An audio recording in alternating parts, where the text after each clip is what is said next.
dalam ayat tersebut adalah hamba yang utuh dengan jasad dan juga ruh. Sebab ada sebagian ulama berpendapat Rasulullah Isra Mi'raj fil manam, Nabi Muhammad Isra Mi'raj itu lewat tidur, yakni cuma ruhnya saja. Tetapi pendapat yang paling muktamad, pendapat yang paling kuat, Nabi Muhammad Isra Mi'raj dengan jasad dan juga ruh. Kenapa? Karena di situ pakai lafaz abad. Kalau Nabi Muhammad Isra Mi'raj cuma ruhnya saja, subhanalladzi asra bi ruhihi. Sebaliknya, kalau Nabi Isra Mi'raj cuma jasad saja tanpa ada ruh, subhanalladzi asra bi mayyitihi. Karena Rasulullah Isra Mi'raj dengan jasad dan juga ruh, Allah memakai lafaz abad. Subhanalladzi asra bi 'abdihi lailan. Lailan isim nakirah ditandai dengan tanwin. Kalau isim ma'rifat alif lam, al-lail maknanya al-lail satu malam penuh. Kenapa di situ pakai isim nakirah? Bimakna taklil fi muddatil isra. Maknanya adalah penyedikitan daripada waktu malam. Tapi Nabi itu Isra Mi'raj bukan satu malam penuh, hanya sebagian daripada waktu malam. Minal Masjidil Haram ilal Masjidil Aqsa. Dari Masjidil Haram ke Masjidil Aqsa, dari tempat yang baik ke tempat yang baik, dari tempat yang mulia ke tempat yang mulia, dari tempat yang agung ke tempat yang agung. Sebagaimana dalam hadis qala Rasul, la tushaddur rihal illa ila thalatha masajid, Masjidil Hada wa Masjidil Haram wa Masjidil Aqsa. Tidak ada bepergian yang lebih utama selain pergi ke tiga masjid. Masjidil Hada ay Masjid Nabawi, masjidku ini yaitu Masjid Nabawi, wa Masjidil Haram wa Masjidil Aqsa, Masjidil Haram dan Masjidil Aqsa. Saudara-saudara, Isra wal Mi'raj sebab pada tahun tersebut adalah amul hazan, tahun kesedihan bagi Nabi. Kenapa? Paman yang Nabi cintai, paman yang selalu menjaga beliau, melindungi beliau dari musuh-musuh yang ingin mencelakai beliau, wafat di tahun tersebut. Sayyidatuna Khadijah, istri yang beliau cintai, istri yang banyak berkorban untuk beliau juga, wafat di tahun tersebut. Sehingga Rasulullah bersedih, sehingga Allah hibur Nabi Muhammad dengan perjalanan Isra wal Mi'raj. Saudara-saudara, turun Jibril alaihi salam bawa bencana yang terbuat dari emas yang berisi air dari para telaga Al-Kautsar, dibelah dada Nabi Muhammad, diambil hati Nabi, dibersihkan, disucikan. Cuma banyak para penceramah-penceramah di zaman sekarang ini, ketika mereka menjelaskan tentang pencucian hati Nabi, mereka berkata seperti ini: diambil hati, dibelah dada Rasulullah, diambil hati Nabi, dibersihkan, dibuang kotoran-kotoran, disucikan dari kotoran. Kalau ada Ustadz Kiai ngomong kayak begitu, Habib ngomong kayak begitu, Ustadz Kiai Habib goblok itu, saudara. Jangankan hatinya Nabi, terlalu jauh berbicara tentang hati Nabi Muhammad. Itu tajdid, diperbaharui hati Nabi. Sama seperti kamu punya wudhu udah suci, kamu wudhu lagi. Pembersihan hati Nabi, dibersihkan, bukan berarti sebelumnya hati Nabi itu kotor. Disucikan, bukan berarti sebelumnya hati Nabi tidak suci. Jangankan hati Nabi, terlalu jauh berbicara tentang hati Nabi Muhammad. Dalam kitab Asy-Syifa karangan Imam Qadhiyat dijelaskan air kencingnya Nabi suci, darahnya Nabi suci, kotorannya Nabi suci, apalagi hati Nabi Muhammad. Malik ibn Sinan ketika perang Uhud, pipi Nabi keluar darah, dikecup oleh Malik ibn Sinan. Kata Nabi, buang wahai Malik ibn Sinan. Beliau telan darah Rasulullah. Apa kata Rasulullah? Kalau kalian pengen lihat penghuni sorga, lihatlah Malik ibn Sinan. Abdullah ibn Zubair ketika Nabi habis pekan, kata Nabi, wahai Abdullah, buang ini darah di tempat yang tidak dilihat oleh orang. Dibawa oleh Abdullah ibn Zubair, dia lihat gak ada orang, dia minum darah Nabi Muhammad. Setelah dia minum dia datang, ya Rasulullah, sudah aku buang. Di mana? Di tempat yang tidak dilihat oleh manusia. Di mana? Di perut ya Rasulullah. Siapa yang mau lihat? Dalam perut ya Rasulullah. Apa kata Nabi? Haram jasad bersentuh api neraka, wahai Abdullah bin Zubair. Ummu Aiman, satu waktu Nabi buang air kecil. Ketika Nabi habis buang air kecil, beliau letakkan di satu wadah. Beliau lupa membuang, beliau tertidur. Bangun tidur, kata beliau, Ummu Aiman, buang isi wadah tersebut. Kata Ummu Aiman, wadah yang mana itu? Sudah aku minum ya Rasulullah. Nabi tersenyum. Kata para ulama, kata para perawi hadis, saking lebar senyumannya Nabi sampai kelihatan gigi gerahamnya Nabi. Nabi tersenyum. Kata Nabi, kenapa kau minum? Itu air kencingku, wahai Ummu Aiman. Apa kata Ummu Aiman? Demi Allah, aku tidak pernah merasakan air yang lebih segar dari ini ya Rasulullah. Halan Habib Hashim Al-Hamid.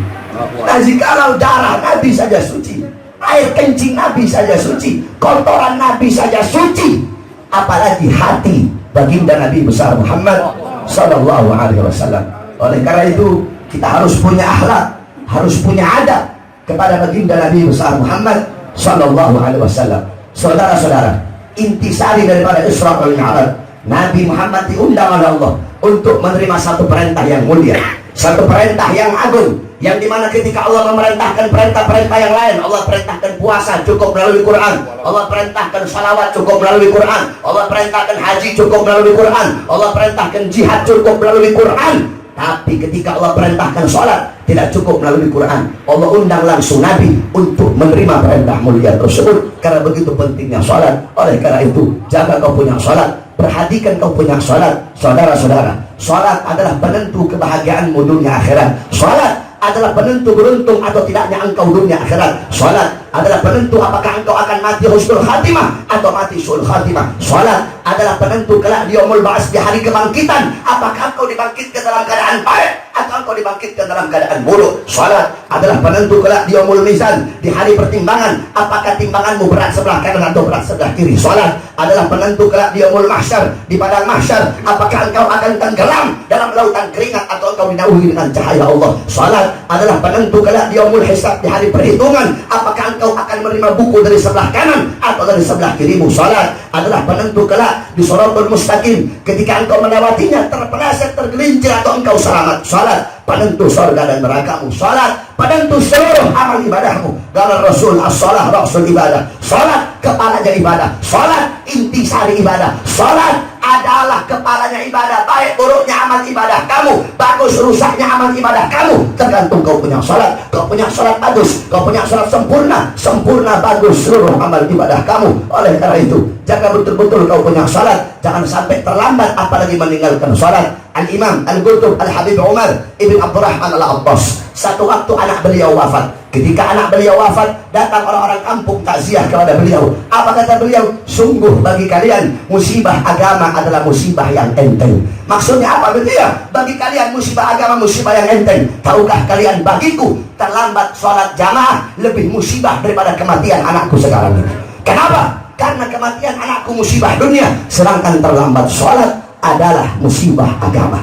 Itu terlambat sholat. Bagaimana kalau kita meninggalkan sholat 5 waktu dengan sengaja? Oleh karena itu, kalau ada dari kita yang meninggalkan sholat, kodok kau punya sholat, tidak ada alasan bagimu untuk tidak mengkodok sholat. Jangankan kita yang meninggalkan sholat gara-gara urusan dunia, yang meninggalkan sholat gara-gara urusan harta, pangkat, jabatan. Ayah daripada Al-Qutub, Habib Abdul Qadir, yakni Al-Habib Ahmad Segaf, satu waktu beliau sholat subuh, rakaat terakhir beliau fana, lupa segala-galanya, saking khusyuk, saking nikmat berhadapan dengan Allah, sampai tetap dalam posisi tasyahud. Beliau gak salam-salam, bukan 1 jam 2 jam, 40 hari dalam posisi tasyahud. Saudara-saudara, udah lewat 40 hari baru beliau salam, assalamualaikum warahmatullahi, assalamualaikum warahmatullahi. Beliau lihat matahari udah muncul, beliau bilang sama anaknya, ya Abdul Qadir, udah masuk waktu duha ya.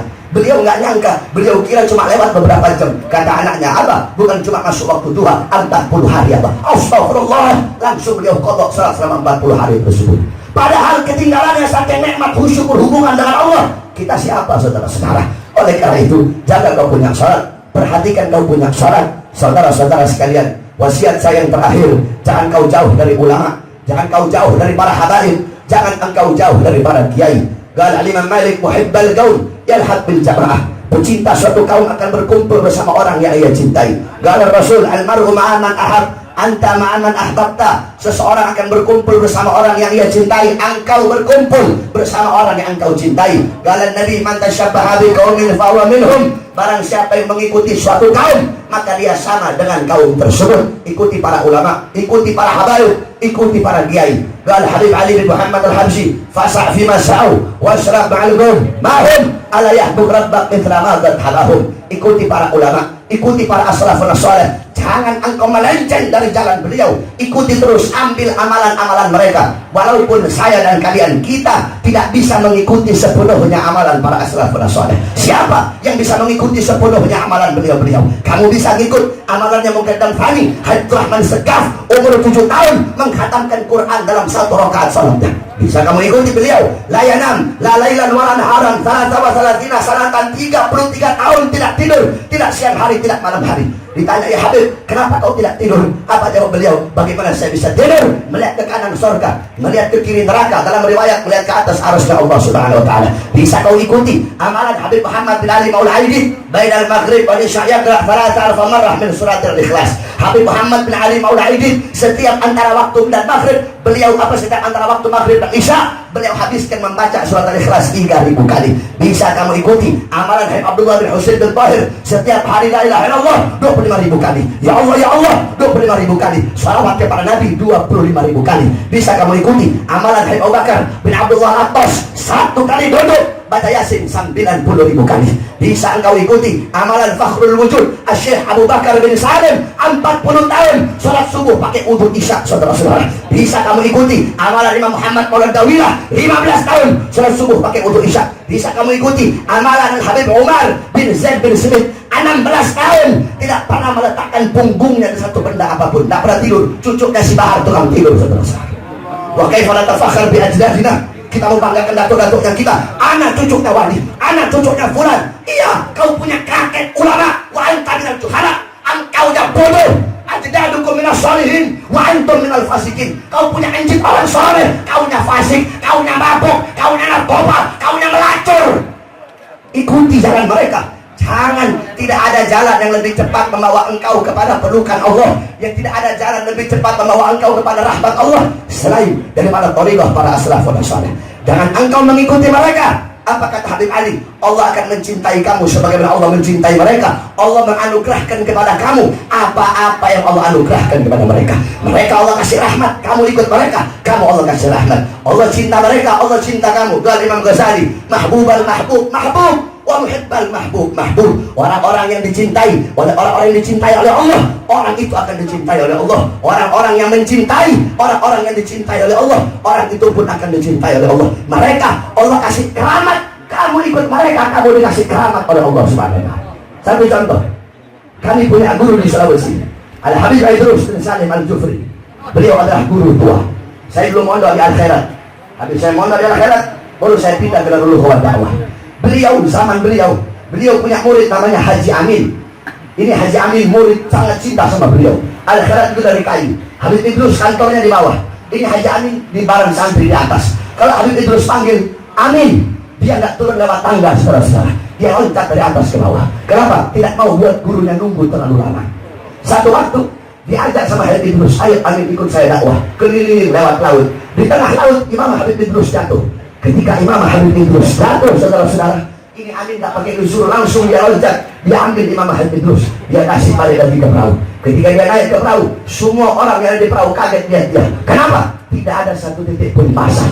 Ternyata ini Amin, dia jalan di atas air, saudara-saudara. Kenapa Allah kasih keramat? Allah kasih keramat karena dia mengikuti sahibul keramat. Oleh karena itu, jangan kau jauh urusan kau para muhibbin, jangan kau jauh dari para halaik, jangan kau jauh dari para kiai. Kalau Rasul, hum ikrati khuliqu min dinati fawailul lil mukadzibina bi fadlihim man ahabbahum ahabbahullah man abghadahum abghadahullah. Apa kata Nabi? Mereka keluargaku, mereka anak cucuku, mereka diciptakan dari tanahku, maka celakalah bagi orang-orang yang mendustakan keutamaan mereka. Siapa cinta mereka, Allah cinta kepadanya. Siapa benci mereka, Allah benci kepadanya. Saudara-saudara, di Indonesia ini habaib macam-macam.